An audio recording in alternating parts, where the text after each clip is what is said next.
A show created by the fans, for the fans. We are your home for Ohio State football coverage all year long. The Scarlet and Gray Podcast, a Network 216 production. Live weekdays on the Network 216 YouTube channel. Send us all your questions and comments on Twitter at @VSG_podcast. Now, here are your hosts, Tyler Johnson, Jordan Dalton, and Nick Leisure. Good evening, Buckeye Nation, and welcome to tonight's episode of the Scarlet and Gray Podcast. As always, Tyler Johnson, joined by Nick Leisure, Jordan Dalton. Gentlemen, how are you guys doing this evening? Ready to talk about some Ohio State football, doing well. Had a long day at work, took a nap before this. I think I'm ready to go. Nice and energized on this Tuesday evening. Yeah, an exciting weekend of football to say the least. So obviously the Buckeyes, but also a bunch of other upsets that went down during the week. So excited to cover all of it tonight. Yeah, there's a lot to talk about, including just the abysmal week that I know I had picking games, but a lot of big upsets that will affect the college football landscape. We will talk about it all, but before we get to it, guys, just be sure to drop a like on the video if you would, please, especially if you're on YouTube. And subscribe if you're brand new to the channel. Again, dropping a like really helps that YouTube algorithm grow. And then subscribing to the channel. That way you don't miss any Ohio State content that we have. We have 2 episodes per week, so you want to make sure you don't miss any of it on the YouTube channel. Guys, Ohio State and Iowa this weekend. Ohio State struck first in this game, and after that, really, Iowa did absolutely nothing except a garbage touchdown in the fourth quarter. What were some of your takeaways from this game? I'll say this. It's just kind of hilarious to me that Cade McNamara, for the most part, I mean, the numbers didn't look great, but like early on, he actually was throwing a lot better than I expected. But besides that, what were some takeaways you guys had from this game? Yeah, I mean, team started slow again. It's probably one of the harder games of the year so far, if not the hardest. Iowa's defense was really good, but we saw as the game went on, it was kind of what we had suspected all along. It was like it was going to be tough initially, and then once the game kind of settled in, we kind of took it over, and it ended up being a pretty smooth walk across the finish line. But all in all, it was a pretty solid performance on both sides of the ball. Yeah, I would agree. I mean, I think at halftime, Ohio State still had over 200 yards of offense. So, we started slow, but, I mean, we went down on that first drive. We marched the ball down the field. We scored a touchdown right away. I mean, we punched Iowa in the mouth early and then, had a couple turnovers in the first half. Obviously got to get that cleaned up. But, yeah, I mean, overall, like you said, Jordan, it was pretty much it was a really balanced attack too. I mean, 209 passing, 203 yards rushing. So, I mean, that's about as balanced as you can get in a football game. So, overall, really strong performance. Of course, the defense balled out. I mean, that defense they're legit, dude. And they really shut down that Iowa rushing attack early. I think for me, and again, I feel like we talk about it every week, and again, we're nitpicking because this team's undefeated. We've blown everyone out that we played so far. But once again, it's these slow starts that for whatever reason, this team cannot seem to get past. It doesn't matter so far who it's been. The Buckeyes have struggled to come out of the gates and just really take it to teams for whatever reason. I mean, what do you guys attribute that to? Because do you find it odd that it really doesn't matter who the opponent is, that we just, for whatever reason, we don't seem to be that dominant team until we get to the second half? I kind of disagree, dude. I really feel like this week it wasn't like the scoreboard said it was a slow start, but I mean, the first drive of the game, we go all the way down, we score, right? Was it the second drive of the game when Jeremiah Smith fumbles, right? We're going to go down and score again on that drive probably. And then Will Howard throws a pick. So it's like, I don't think it was a slow start this week. The scoreboard says otherwise, But in weeks past, I feel like it's shown that it's been a slow start. Like, we haven't been moving the ball as well early like we did against Iowa. I thought against Iowa, we moved the ball early. We moved it all, we moved it really well. So, and then the defense, dude, they pitched a shutout until the fourth quarter. So it's like they came out fired up, ready to go too. So I personally, I wouldn't think this was a slow start this week. I think McNamara started out like 8 for 8 or something, passing the ball. And it looked like he was going to have a really good game. He only finished with 98 yards passing. So he didn't even break 100, didn't throw a touchdown, threw a pick. He only completed 14 of 20. So it's like once he started hot and cooled off, the defense was all over him. And then I think the biggest stat, and we had talked about it on the game preview, was slowing Caleb Johnson down. We held him to 86 yards, and one of those came on like a 40-yard run, I don't think it was 40. It was a longer run, but at that point in the game, I think his longest run was like 7 yards. And so he was able to get a big chunk, and he scored a touchdown, but they held him to 86 yards, which is, I bet you they were thrilled with that, because that's their whole offense right there. And they were able to hold him under 100 as well. I think it was just pure domination on defense. Offense, we started to see a lot of the questions that we had earlier in the season, and we had talked about it at length. TJ, I think you brought it up about Will Howard's deep ball passing, and we kind of saw that it's not quite as refined and precise as we would like. There was a couple plays where, you talk about that play that Jeremiah Smith made where he underthrows him, and it's so nitpicky, but like Jeremiah Smith should have had a walk-in touchdown on that play. Beats the safety in that corner, and Will Howard hits him, but he has to come back to catch it, gets tackled on the one, and then Jeremiah Smith makes a great play for the touchdown. The very next play, one hand grab, we've just become accustomed to, it seems. But yeah, I think that is kind of my biggest negative is that we haven't really seen Will Howard throw that ball deep accurately. And I think now that we are getting into conference play, it's definitely something to bring up, but we also have to talk about, is that something that's going to hinder us from a national championship this year? Can he still lead us to a national championship, even though he can't consistently throw the deep ball? So I thought it was a good question to bring up, because it's kind of like we don't have a lot of things to talk about with how good this team is, but we can definitely see some things that might hurt us this week against Oregon or down the road when we play in those playoff games. I think I'm glad you brought it up, because funny enough, I was actually going to bring up Will Howard. The next thing I was going to bring up. The biggest thing with Will Howard is clearly he is not consistent on the deep ball by any means. We have seen that. He continuously seems to underthrow it, which again, something doesn't add up to me. I don't know if he's afraid he's going to overshoot it or what. When a guy is built like him, this dude should have an arm.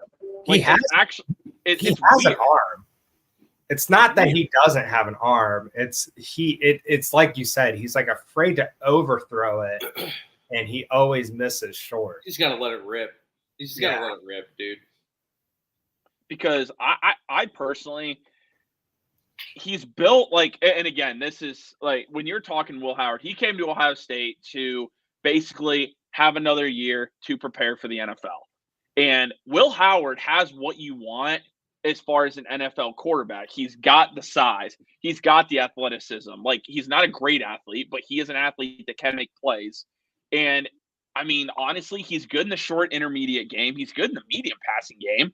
The biggest thing is, if this guy gets a deep ball, he's going to be a good quarterback. But right now, you have the best weapons in college football. And, dude, you have underthrown Jeremiah Smith so many times. And it just reminds me of what we saw last year with Kyle McCord and Marvin Harrison Jr. The difference between them, though, is that clearly I think Will Howard's better in the intermediate passing game than Kyle McCord was. And I think ultimately what hurt us last year, because JD, you bring up a good point, does this hinder Ohio State from reaching the national championship? Does it getting to our goals? I don't think it does, because I think Will Howard's better in the intermediate game than Kyle McCord was.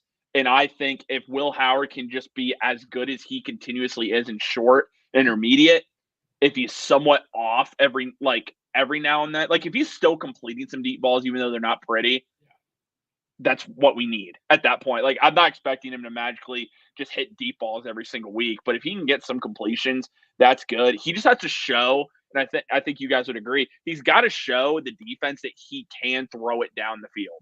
He can complete a pass that's down the field. And I think he can do it. And I think, again, you mentioned Oregon's going to be a great test, but on the other side, and we'll get into the game preview, his counterpart, Dylan Gabriel, hasn't shown he can do it either. So, I mean, it's going to be very interesting. Nick, what are your thoughts on Will Howard? Again, dude, he's got to take care of the dang ball, bro. Like, I know we're blowing teams out. This is 3 games in a row he's throwing a pick, right? So it's like, I understand we're dominating these games and the offenses looked good, but it's just turnovers kill you. You know, it kills momentum. But like you said it, though, the short, intermediate, medium throws, RPO action, he's really efficient. Like, he gets the ball quick. He's on time. He's on target. You know, I've been impressed. I think he can make every throw, but we've yet to see the deep ball consistently again. But I think he can do it. I mean, he obviously can do it, but we just got to see it more consistent. But yeah, dude, it's just, I know I'm nitpicking again because it was a dominant win, but turnovers against good teams and tight games, that could be the difference, you know? So yeah. I'm still a little worried about that. I think, I was going to say, man, like, I guess what's encouraging to me, and again, it's the fact I'm saying it's encouraging. Out of starting quarterbacks in college football, he's only thrown 3 picks. And I say only because, I mean, man, you look at some of the other quarterbacks out there, like Cam Ward's already thrown, like a lot of Buckeye fans want Cam Ward, right? I get it, but he's already thrown 5 picks. And that doesn't include the amount of fumbles he has. So do you want a guy who's more going to be safe with the ball in the standpoint that he's not going to be throwing down the field all the time, jump balls that can get picked off? You want a guy who's better in the short intermediate game. And I think if you look at it from this perspective, Chip Kelly's got a guy that can run his system to perfection at the end of the day. I mean, Will Howard in the RPO game, which Ohio State wants to run clearly a ton of, the dude's a surgeon back there. I mean, he is making every single play you need him to from an RPO perspective. I mean, the way I look at it is, he can get the job done. If it comes down to you're not running the ball, do I think he can throw for 300 and win? I do think he has the ability to do that. But I think if it comes down to that, it's a toss-up if you win that game more than anything else. I would say it's a toss-up. I wouldn't say I don't know what to expect, I guess. Yeah, I just wanted to bring up the point. Well, we saw it a lot this game. Is kind of the first time we've seen Will Howard design runs. He ran the ball 10 times for 28 yards, nothing super impressive, but they're starting to wrinkle in that dimension of the offense where Will Howard is going to be running the football a little bit more. And like you said, he's athletic. He's not anything special. He's not Lamar Jackson running the football, but he does bring that element of, he's big. He's tough to bring down. He's got some speed. Like I think I texted the group. He's got 95 speed.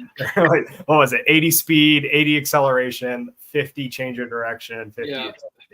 Can't make anybody miss in the open field, but he can get downhill pretty quick and get some yards on the ground.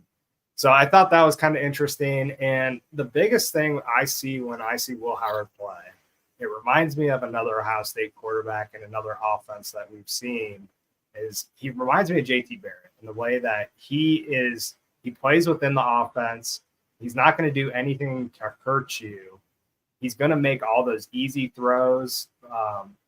And a lot of Chip Kelly's offense, it seems, it's you got to know where the ball is going before the play is even started. You're going to identify where you're going with the football. It's going to be one quick read, and if your read's not there, hand the ball off, or you have like another like second quick read.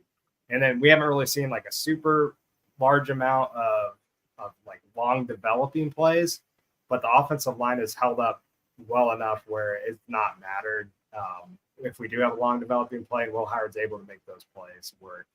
So I think it's like a JT Barrett situation. Like we won a lot of games with JT Barrett at quarterback, and I think he's got more weapons than JT Barrett. I think he's got a better arm than JT Barrett does, but he's playing within the offense like that, and I think you can't really go wrong with a guy like that as your quarterback. Yeah, no, I agree with that. And Doug's saying here, Will, once he gets going to load to bring down. I agree. I think to me, the only thing that bothered me on Saturday with that is I felt like they forced some of these runs. Like, I don't know, man. You don't run Will Howard much any other week, and this week you're on him 10 times. I thought it was a little, I don't know. I would have cut that in half probably. Again, we're nitpicking. I think I personally would have done that and give more carries to Quinshawn and Travion at that point. I mean, because if you look at it, Will Howard only had one less rushing attempt than Travion Henderson. So I thought that was, I don't know. I thought that was a little odd. But the thing I like you bringing up, JD, about the JT Barrett comparison, I can absolutely see that. I mean, if you look at Will Howard's stats right now, I mean, again, this is what we do because Ohio State is the team that they are. We have to nitpick. Will Howard at this point in the season, he's thrown for 1,200 yards. He's averaging a 71.5 completion percentage, which by far would be a career high, not even close to anything he's done in the past. He's averaging 9.6 yards per attempt, which right now that is 11th in the country. And then on top of that, it does not feel like it at all. Then he has 12 touchdowns, 3 interceptions, and he's only been sacked twice. I mean, you're looking at a QBR at a rating right now of 178. I mean, he is. It's kind of crazy that we are nitpicking it because the reality is that's what we have to do on this show because it's hard not to. Like, we would just be coming on this show and be like, everything's good, like nothing to worry about. Yeah. And like for him, the big thing, and like, I mean, the yards per attempt is great, but you also have to take into consideration who he's throwing the football to. Mm-hmm. Like, these guys are elite playmakers that are going to be playing on Sundays and doing the exact same thing against NFL secondaries. Emeka Egbuka, Jeremiah Smith, Carnell Tate's going to be a guy. Brandon Enos played really well and filling in for Carnell Tate, and like all you got to do is get those guys football. Like, get them the football and let them work. And we've seen it in the last couple of weeks, just like quick screens, quick slants. Get Emeka Egbuka in open space. Get Jeremiah Smith in open space. You don't have to force a throw. And I think that was the one interception he forced a throw to Jeremiah Smith, and it got picked off. It was just like a lot of the offense has just been consistently getting those guys the ball quick and letting them do their thing when they catch it. Mm-hmm. And I love what Doug's saying here. QB runs are more effective when when the pocket is breaking down on passing plays. You know, I would like to see Will Howard do that a little bit more. I love that his eyes are always down the field because I think that's very encouraging. But there are times where I'm like, dude, take off. I mean, we've seen him do it. We've seen him do it, I think, twice this year. But I'd like to see it a little bit more, especially with you got games coming up at Oregon. You're going to be going to Penn State. You're going to need to be able to do that a little bit because some of these teams are really going to be able to, I mean, cover your receivers a lot better than what Western Michigan, what Akron do. So I do agree with him there. But again, with Will Howard, I do think you can win a national championship with him because I do think the one thing I know I liked, and I'm sure you guys noticed this as well, he does not get down. What I mean by that, he makes a mistake, and this is a guy, you can see he's a veteran. He immediately bounces back. I mean, in the first half, I did not think he played well, But that second half, man, that dude was Like locked so. in. He was making plays. That's what I like, because I feel like sometimes you see with quarterbacks, and it doesn't even matter if you're a senior. I've seen it across the country. Like, for instance, and again, it's a bad comparison, but Peyton Thorne's been in college football, 5 or 6 years, I believe. That dude's making mistake after mistake, and he continuously looks down, doesn't have a confidence, doesn't seem like he has the ability to bounce back. If Will Howard turns it over, I don't have a doubt that he's just going to keep playing bad. He's going to every single time he's thrown a pick, he's come back out in either the second half or the next drive, and he's making a play.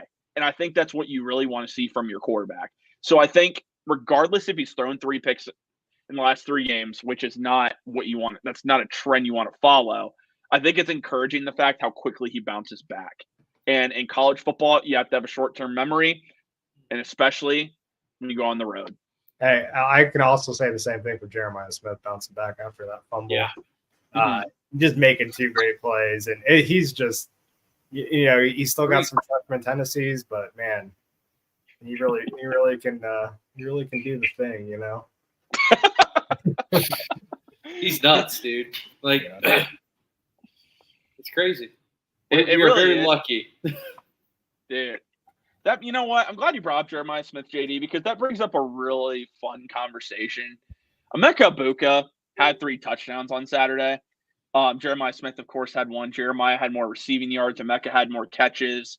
I personally believe, I still believe it. I think Emeka Egbuka in this offense is the wide receiver 1 in this offense. I think Jeremiah, I think it's a 1A, 1B type of situation, but I think Emeka is more of, he's the guy. Will Howard is basically a safety blanket.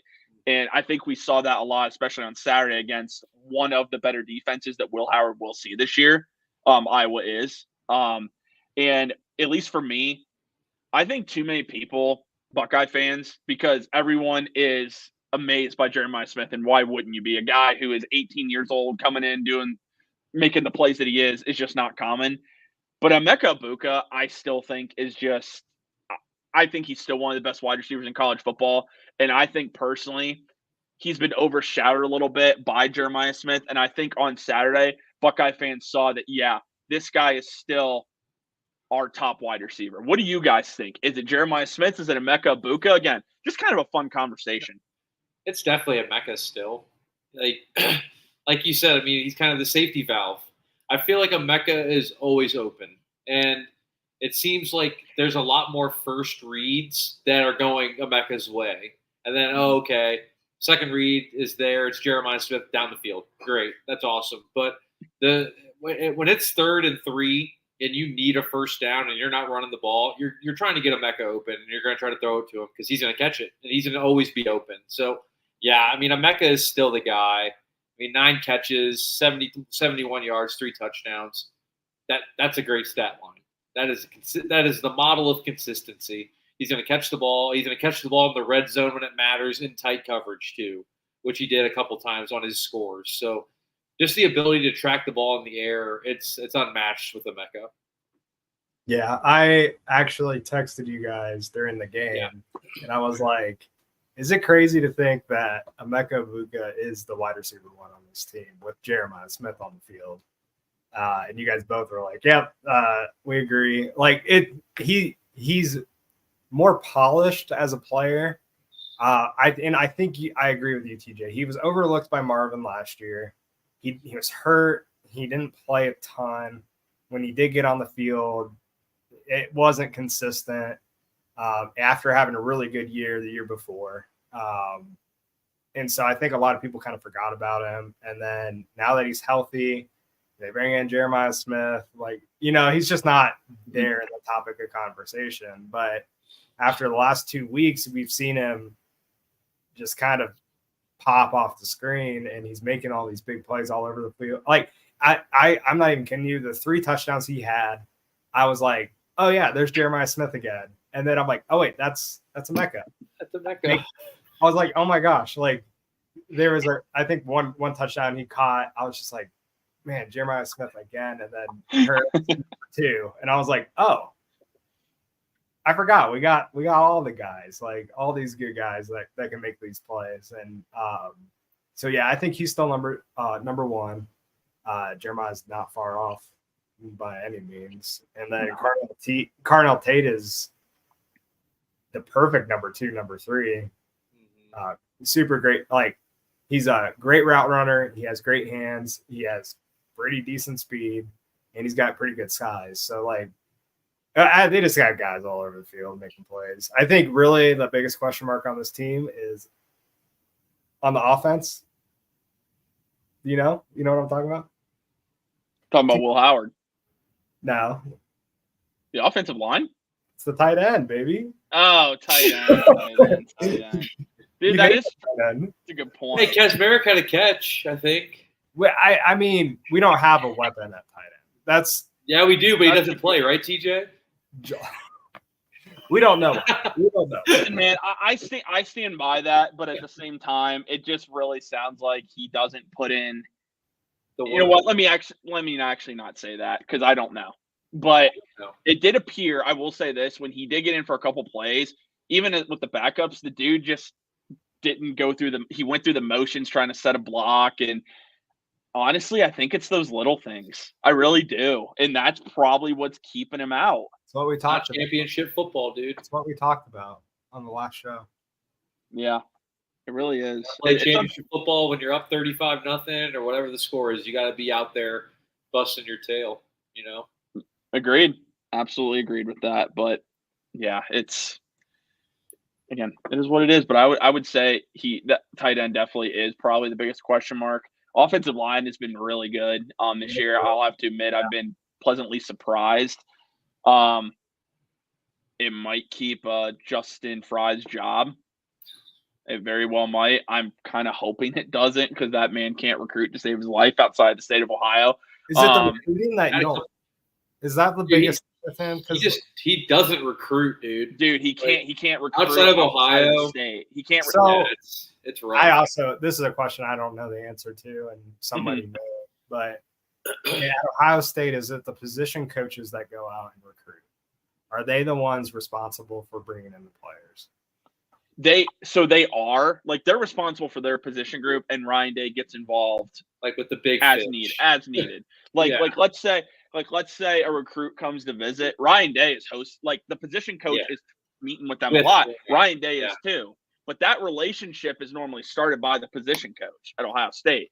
So Justin Fry's biggest problem, and this is where this is tough because if he stays, he's going to get a ridiculous class in 2026 because there are about 5 offensive linemen in the state of Ohio that are very well could all be 5 stars. Like there's a class coming in that Ohio is loaded on the offensive line. His problem is he cannot recruit an elite talent that is not in the state of Ohio. Because best recruit in the 2025 class is Carter Lowe from Toledo, offensive tackle from Toledo Whitmer. Dude's a great player. He's a 5-star. After that, it's a drop-off. I mean, you have another guy from Ohio, Jake Cook. He's a 4-star. He decommitted from Iowa to come to Ohio State after Ohio State offered him when Ohio State missed on some of their other targets. Like, that's what's happening. And then the other thing Justin Fry doesn't do, and how you guys feel about it varies on your opinion. He doesn't cast a wide net either. He's offering probably half of the amount of guys that other position groups are doing. And personally, cast a wider net. I understand wanting to have all these relationships with guys. There's not for everybody, dude. But you need to be offering as many guys as possible so that you're not screwing yourself over in the end. Because Ohio State went all in on David Sanders Jr., who is by far the top offensive tackle in the 2025 class. They put all their eggs in that basket, and they didn't land them. And it wasn't due to lack of money or anything like that. It just comes down to Justin Fry does not have for whatever reason, man, he is not very good at the relationship aspect outside of dudes from Ohio. And even in some cases, he's not even great at that. Like Ryan Day has to get involved in a lot of his recruiting to try and land guys. I mean, Justin Fry is here, and the reason he might stay, and I say might, if he succeeds under Chip Kelly, which the offensive line at UCLA was very good when Justin Fry and Chip Kelly were working together, it might keep his job. But at the same time, how much do you value the production you're getting out of players, and how much do you value the recruiting? Because that's the other issue we're having here. Because you have to be able to bring in elite talent. You're Ohio State, okay? We're paying a guy 6 digits to recruit on the offensive line, and he's bringing you in very subpar classes from an Ohio State standard. So that's what it comes down to. That's a long-winded answer for you, but that's kind of why there's an issue that Buckeye fans have with Justin Fry. And if you keep him, if you don't, he did take a pay cut to stay here. So I will say that. Like, he was not offered an extension. He took a pay cut so he could stay, or else he probably would have been let go. So, Okay. But yeah, that's the Justin Fry scenario. TJ loves Justin Fry, clearly. No, I don't. I really don't. But he's here, so I'll support him until he's no longer coach here. But we talked about the offense ad nauseum, guys. Anything you guys wanted to add about the defense that you saw this weekend? I know it really stuck out for me, and I feel like I've talked about every episode. Sacks. We had 4 sacks on Saturday, and it seems like that was a point of emphasis this season, is generating more pressure, but actually getting to the quarterback. And we're finally starting to see it this year, it looks like. Yeah, dude. Jack Sawyer, I think he had 1.5 on Saturday. Dude's a monster, man. Like, him and JT on the edges, it's just pick your poison. Who do you want to try to double? And honestly, it seems like more people are going towards JT. That's why Jack's able to kind of clean it up. I feel like as a pass rusher, JT is much more like polished in his like finesse moves. But dude, you watch Sawyer, he is just so aggressive. He will bull rush anybody. He doesn't even care, dude. He will just run through. He'll run through you to get to the quarterback. So I've been really impressed with Jack Sawyer so far this year. And I mean, Sonny Styles, I thought he balled out this week. I think he was the defensive player of the game from Jim Knowles this week. I think he had 7 tackles. So it's good to see Sonny just continue to get more comfortable playing that linebacker position, transferring from safety last year. We saw a lot of Caleb down splash plays as well. He's a stud, dude. Sometimes I can't believe he's still a Buckeye. Like, it's crazy. I'm waiting for that turnover. Waiting for it. It's coming.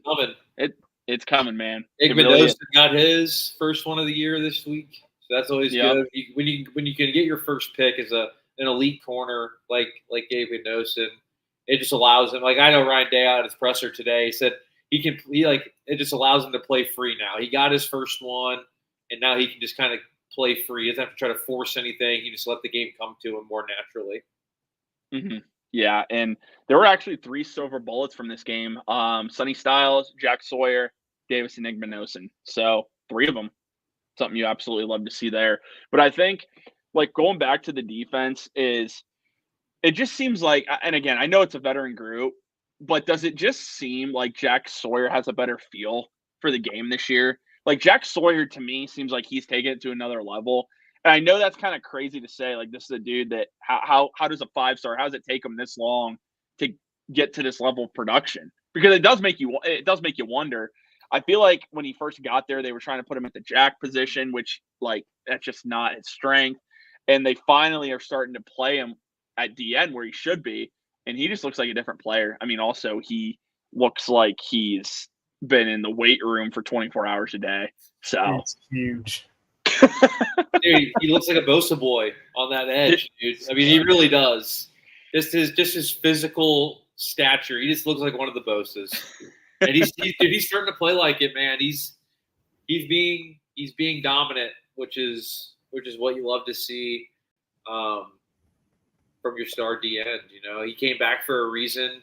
That defense came back for a reason. They're all here, you know, to win it all. It's natty or bust for those kids, and they're starting to show it, dude. And week by week, it just gets better and better. So it's pretty exciting just to continue to watch them build. Yeah, it really is. I think someone I've been pleasantly surprised with this year, and maybe I guess I just didn't watch him closely enough last year. Ty Hamilton has played really well this year. And again, maybe I just missed him last year because I guess when you're really focusing just on Tyleik Williams, you kind of forget that Ty Hamilton exists. But that's another guy that I think has played really well so far for the Buckeyes this year. trying so hard not to get ahead of myself and start talking about Oregon because we're going to save that for a dude, game I day know. preview. I've been itching to. There's so much that, dude. It's Excited. We're so close, man. We're so close. We're so close. I mean, we've covered pretty much, I feel like, everything with this game. Is there anything else you guys wanted to add that stood out to you? Any players that stood out to you that you guys want to talk about? Mm, Do we want to get to the fun Rogers stuff now? I feel like he. Oh, yeah, saw the okay. field, he saw the field quite a bit. I thought he played did. a lot. No, Cardinal yeah, Tate. They were rotating him and Enos in a lot. It looked like. I mean, I know he only had one catch, but yeah, it's good to see some guys you're not used to seeing out there on the field getting reps in big games when it matters. So, shout out to Bryson Rogers for getting some big reps on Saturday. Yeah, no, absolutely. I kind of like to see that. I think I've said this before. I think Enos is still going to be really good. I know he's not getting the opportunities, but I think he's going to be good. And I hope he still gets more and more rotation as we go on this year. And I think he's going to need to. Cardinal Tate, for those wondering, he was not out due to injury. It sounds like he was battling an illness, so no reason to put him out there if he's not feeling 100%. All right, guys, the fun stuff. This past week of college football was pretty much insane. I remember when we were picking games, we were like, well, this slate's not that good. It's really not, because at the end of the day, there weren't a lot of ranked matchups. But first off, Alabama losing to Vanderbilt. They have no chance. That Vanderbilt has no chance to beat them, right? 0%. You got clipped. 0%, bro. Why did you post that clip on Twitter to begin with? Trying to blow us up. Because I thought it would be hilarious. Wait, it's fun to admit when you're wrong. Did you clip it after the fact? Yeah, once they lost. Yeah. And then you tagged Ice Cold Takes or whatever. Yep. And then they retweeted it. Yeah, there were plenty of people that were laughing. There were plenty of people that were like, love it when you admit your mistakes, things like that. So I thought it was funny. Yeah, I did. And if we're wrong on some other things, I feel like posting it. It's fun. Why not? I didn't. There's a lot of engagement. I don't think there was a single person in the country that would have picked Vandy. Even though Vandy played Missouri tough, which Missouri's starting to look like kind of a fraud. All right, so there was on this show, Nick, you brought it up because you were like, Vandy played them tough. They played Missouri tough. And you could give them any shot. And I feel like you were feeling like they might have a little bit of a dark horse shot. Especially, I to be honest with you, I didn't realize that game was at Vandy. I thought it was in Tuscaloosa. So it was at Vandy at night. Nashville is rocking, bro. No, that was a scene, dude. Cool. The end of that game was crazy. Good for them. Good for Vandy. Diego Pavia is an absolute sensation now, and watch him lay an egg against. Hey, he's gonna lay an egg against Kentucky this weekend, though. Listen, man, I've never seen. I was telling my wife this. I've never seen a player that basically was quoting scripture, Bible verses, and then dropped an F-bomb on national TV literally right after he quoted. The same interview, dude. Yeah. I've never seen that before. That was. Did you see his post game? I didn't. Dude, he was on the field and he gave all the glory to God, and then he was he just said something that just dropped the biggest F-bomb on live television. Dude. Didn't even skip a beat. It was. Find it. You can find it. You can find it on Twitter, whatever, Twitter X. You can find it on there. It's all right. So let's get into these games. I want to. I went 5-3. Me too. So I went 3-5. 3-5. All right, so we're gaining on him, Nick. I'm 20-12. I went.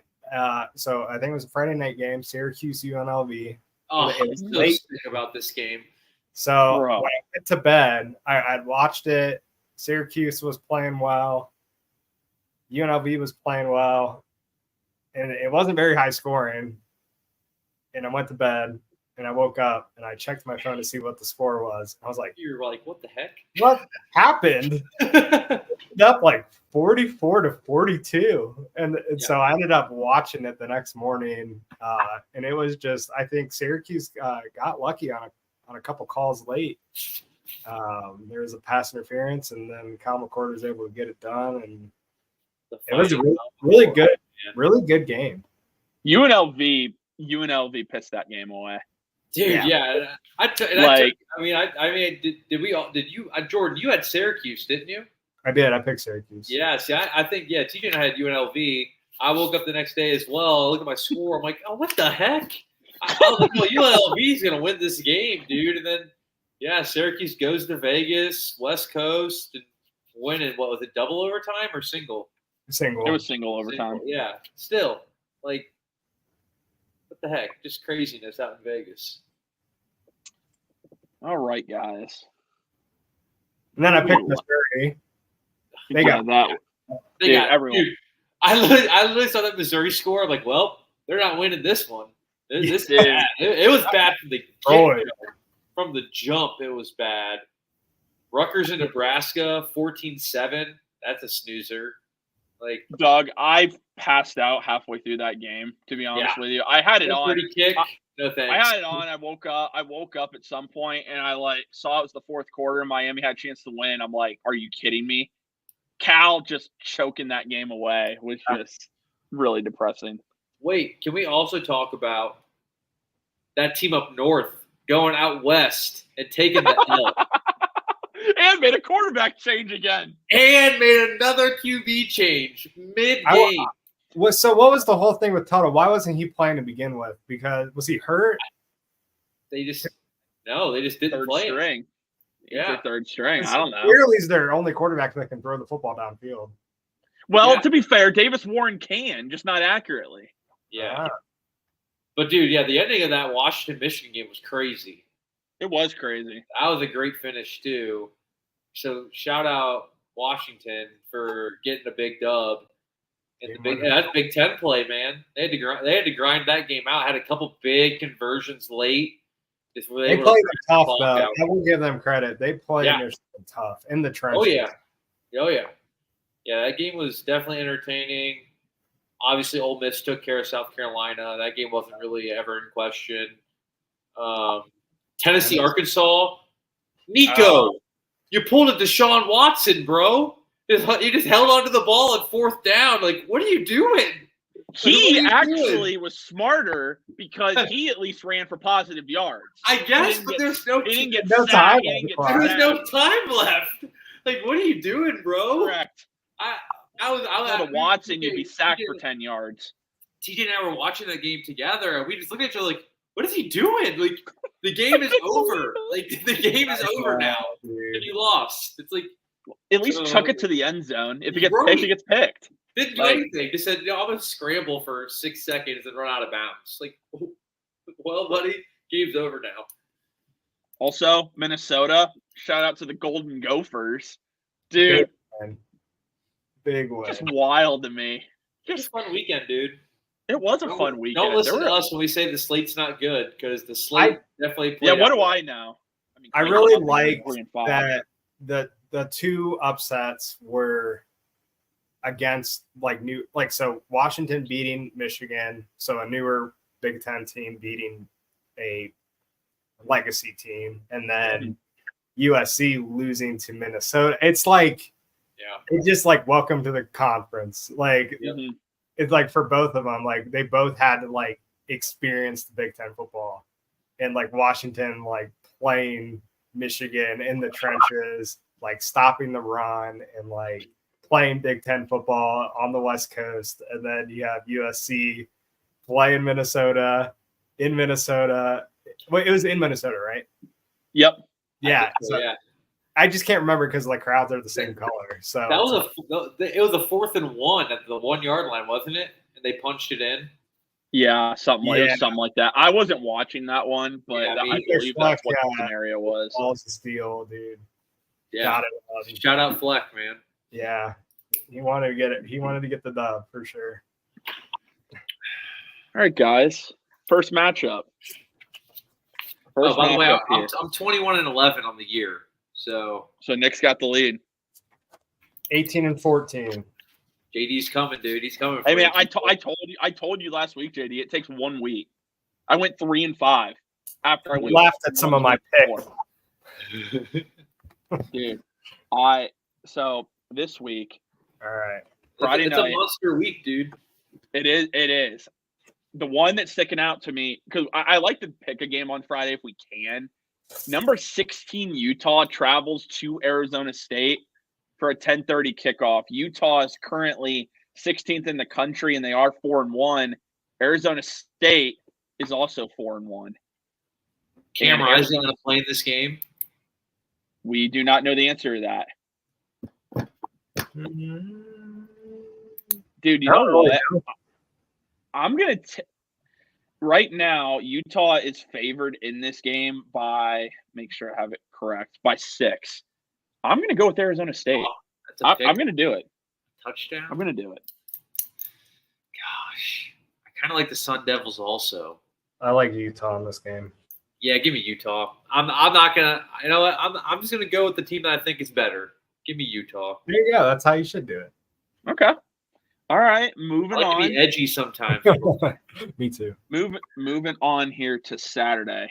So here's a fun one. You know, we'll just start right off the bat with one of the biggest games of the weekend. Number 1 Texas at Oklahoma, Red River rivalry. Quinn Ewers will be back for Texas. That's starting a quarterback. I got Texas. Oklahoma's got a quarterback issue. Yeah. They have a quarterback issue. Texas is They're a monster. Yeah, they're good this year. It's literally, dude, and it shows. And I know I'm gonna toot my own horn. Dude, it's Texas and Ohio State and then everybody else right now. That's really what it looks like, dude. We're seeing a very flawed top 2 SC yeah, Georgia and Bama definitely have their flaws. I think every team does. But you're right with Texas and Ohio State. Dude, they just look so much better. They just look better. They do. Yeah, I gotta see this weekend though. I gotta see this weekend is massive. I gotta see them bring it this weekend. Yeah, no, I agree. Penn State takes their first trip out west. They go at USC. Ooh, that's a banger, actually. Penn State's by 5.5. Fun fact, bro. Like teams that have had to go through 2 time zones are like 1-8 this year. When they have to travel through 2 time zones. That kickoff is a 3:30 kickoff. So noon. Penn State. I'm going Penn State. I think Drew Aller. Yeah, Penn State. Especially USC coming off the L. Yeah, I don't know if they're going to rebound well. Okay.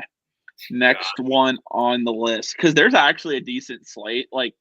Just kind of like ranked wise this weekend. So we might come back to some ones. Here's a fun one in the SEC. Number 9 Ole Miss at 13th ranked LSU. 7:30 kickoff in Death Valley. LSU. Ole Miss. Hotty toddy.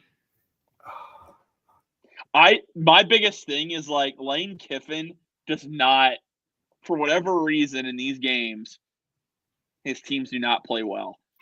And I think LSU gets enough pressure on Jackson Dart.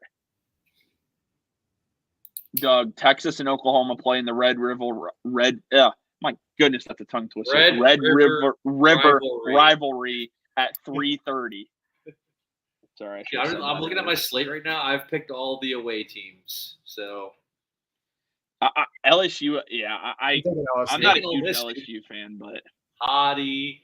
All right. I'm picking now. Before you wonder why I'm picking this game will determine who takes sole possession of the Big 12. It is number 11 Iowa State at West Virginia. Both teams are undefeated in Big 12 play. My sister's going to this game, dude. She's going to Morgantown to go to this game. Yeah, dude. One of her friends is dating a recruiter for West Virginia. So she's going to be out in the world. All right. Iowa State at West Virginia. It's a night game? It Or it is it noon? is. It's a night game too? Yeah. Night game in Morgantown? Give me the 8 fighting o'clock match. kickoff. 8 o'clock kickoff. Oh, 8 o'clock kickoff in Morgantown. Give me ISU, dude. You know what? West Virginia. I'm going with West Virginia. West Virginia. Me and TJ are on the same page here, I think. Country road, take me home All to the place I belong. Okay. All right. Wow, thumbs down. That's so harsh. It's a no for Hey, me. I never said I was going to be the next American Idol. All right. Next one up here. Do we have Number any 8. action? No. Sorry. We Continue. do, but none of our teams are playing each other. Okay. Don't matter then. What were you Like saying? once they do, we'll pick them. Number 18, Kansas State at Colorado for a 10:15 kickoff. Give me Dion. Really? Yeah. Kansas State all day. Yeah, I'm going with Kansas State as well. Kansas State all day. Colorado's coming off that UCF win. Don't get me wrong, that was impressive. But at some point, Kansas State's got more talent, and I don't think They ain't got Travis are Hunter, gonna be though. enough. They ain't got Travis Hunter. Colorado. Now- Give me Colorado in a shootout. Okay. All right. Nick, this is for you because I feel like this would be in general, I do think this would be a fun game to pick overall. Vanderbilt at Kentucky. What's the spread right now? Kentucky minus 14. Dang, really? That's a lot of points, dude. I think Kentucky wins, but they don't cover 14. I think it's a close game. Especially, dude, I think Vandy is going to come in riding high, and they're going to take a fat L. I think Pavia is going to be coming in like he's king of the world, and that UK He's still going to be defense- over. He's still that going to be UK hungover. defense, dude. That UK defense is legit, and Hairston's going to be back this week. They're All-American corner, so yeah, give me Kentucky, but in a close one. Man, I want to change it up, but I have to agree. I think Kentucky. I went Kentucky. I think they're coming off teams that come off. No, you're good. You're good. Teams that come off a high like that, you normally see them falter the next week. You do, and I think that's. I think Vanderbilt is, a lot better than pretty much anyone thought. Personally, I mean they've beat Alabama. They nearly beat Missouri on the road in overtime. I mean they've looked pretty good. I think Diego Pavia is proven that he can play pretty well. That was my first time watching him on Saturday, but I think they're going to be coming off the high of just beating Alabama. So Kentucky, it's at Kentucky too. Yeah, 7:45 kickoff too. Man, Give me if the Kentucky Cats. didn't lose to South Carolina this year, like they'd be ranked. Dude, they'd be right there. They'd be right there in the SEC too. They don't have one SEC loss. Because with a one loss in the SEC and that only being to Georgia, yeah, that South Carolina loss that's rough, dude. It's gonna haunt them all season. Beat Ole Miss. Yeah, but they still have to go to Texas. So good luck. So last for game, TJ. For the final game, what do you guys want to pick? It'll be either Washington at Iowa or Wisconsin at Rutgers. Both of those are minus 2.5 point spreads. They're both pick'ems. Yeah. Washington at Iowa. Yeah, I like that game too. Okay, let's do that. Washington, coming off the win against Michigan, travels to Iowa to take on the Hawkeyes. I'm gonna go Washington, dude. You think Washington gets another big dub in the conference? I do. I think that Similar game. I think it's a similar game to Michigan. It's not much of game plan change. You're not facing as good of a running attack. You have probably a better running back than you would see with Michigan, but overall, I don't think Iowa's offense is as good as Michigan's is. I think Michigan's defense is better than Iowa. Offensive line, sorry. And McNamara is probably a better quarterback than Michigan has on their roster currently, which is hilarious. But I think Washington will be able to pull out a close game. I think it's going to be really tight. I mean, it's like you said, it's a similar game. I think Michigan's defense is better than Iowa's too. If Washington was at home, I'd be picking Washington for this game. Yeah, I'm gonna take the Hawkeyes, dude. I think they bounce back. Yeah, I like Washington. I'm going Iowa as well because I think Iowa has a point to prove in this game because you're taking on a team that's new to the Big Ten that's trying to come in and they're coming off a big win against Michigan. And I think Iowa wants to prove to people that they're not going to be a pushover in this conference because Ohio State took it to them on Saturday and they have a point to prove, especially Caleb Johnson. So it's not as far as a travel. Like it's not as far distance wise either. Like now, if Washington had to go to Michigan to play their game last week, I bet Michigan probably wins. Yeah. But yeah, I agree. I mean, that trip out west is it's got to be legit. I know Ryan Day talked about it today. He said they're not changing anything. Do you think it's going to be a problem for Ohio State this week? I don't think so. Also depends on when you go about business as usual, dude. Also depends on when they leave too. Do they leave on Thursday? Do they leave? I bet they leave. I bet they leave Thursday and get there. That's what I would imagine, but I don't know. I will say what favors a team that travels out west though is that game time.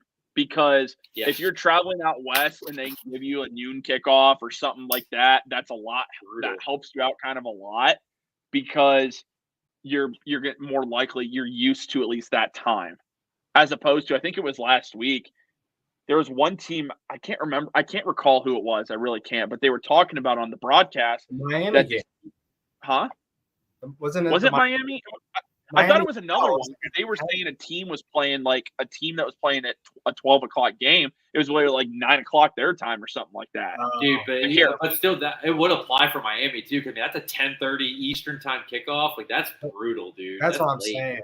That's like they were playing until 1 a.m. their time. And then it went to overtime. And this sounds awful, dude. I don't know how you would. Yeah, I don't know how you adjust to that's that. That's the whole thing with the conference realignment that we had been talking about is like when these teams have to go cross country, West Coast to East Coast or East Coast to West. Like United States is a massive country. Like I think people don't really realize it if they haven't ever left their state. Like it's only a 4-hour flight, but that 4 hours is that matters though. Like if you're kicking off at 10 o'clock your time, like man, that's like bedtime. Like that's when people go to sleep. I'll say a night game is almost over if you're at home. Yeah, I think the game I'm referring to is UCLA at Penn State. I believe that was a noon kickoff, and that'd be rough. That's a 9 a.m. kickoff for UCLA. Yeah, I mean, not that UCLA was going to win if that time was any different anyway, but I mean, that's quite a difference. Instead of waking up for 6 a.m. pregame walkthrough, you're waking up at we're going to give you an extra hour, like 4 a.m. your time to literally ready. Rough. Oh, yeah. It's definitely, I think it's definitely easier to adjust going out west than West Coast teams coming out here. Yeah. You can sleep in, like more sleep. Like you can sleep in a little bit, but like shortening your sleep cycle to play a game, that might not be as productive. I don't think college kids trying to get them out of bed and get them awake. Real quick, just an update. But Ohio State commit Bo Jackson suffered a knee injury in week 5. He is going to be out for the remainder of his senior season, so he will not play. It sounds like he will make a full recovery, but he will not be. He will miss the rest of the senior year. It just reported that he's a sports report for Cleveland.com. He covers high school football. He didn't say exactly what it was, but he is out for the year. So, Bo, heal up, Bo. We're definitely gonna need you. next year in that running back room. So heal up. And yeah, just wish him all the best. We do have one more game to pick, guys. We're gonna do that coming up later this week when we pick Ohio State and Oregon. Before we wrap things up, anything else you guys want to add? I predicted a score of 35-3, and the final score was 35-7. So I predicted. Sorry, go ahead, JD. No, yeah, I was just gonna say I didn't think we'd give up the touchdown, but we did. Caleb Johnson got in the end zone, and dude, I was close too. I projected 38-10. That was right there too. Yeah, I can't remember. We were all really close. Dude, I can't remember what I I predicted. think TJ was like right around that too. Yeah. 38-3, I think yours was, TJ. Dude, I wish I could remember. I'm trying to see if I can look it up real quick because I thought Yeah, you had I thought you said Iowa was gonna score like 17 or something, dude. I thought you said something crazy like that. honestly, I probably did. I know I didn't have Ohio State covering. I just write it down with my scores. I'm gonna start doing that so that this doesn't happen to me anymore. Because I said 31-10. Oh, yeah, we were all in the 31-10. vicinity. Yeah, we were all Yeah. Very One true. score. Anything else to talk about? Guard's got a big one on Saturday, dude.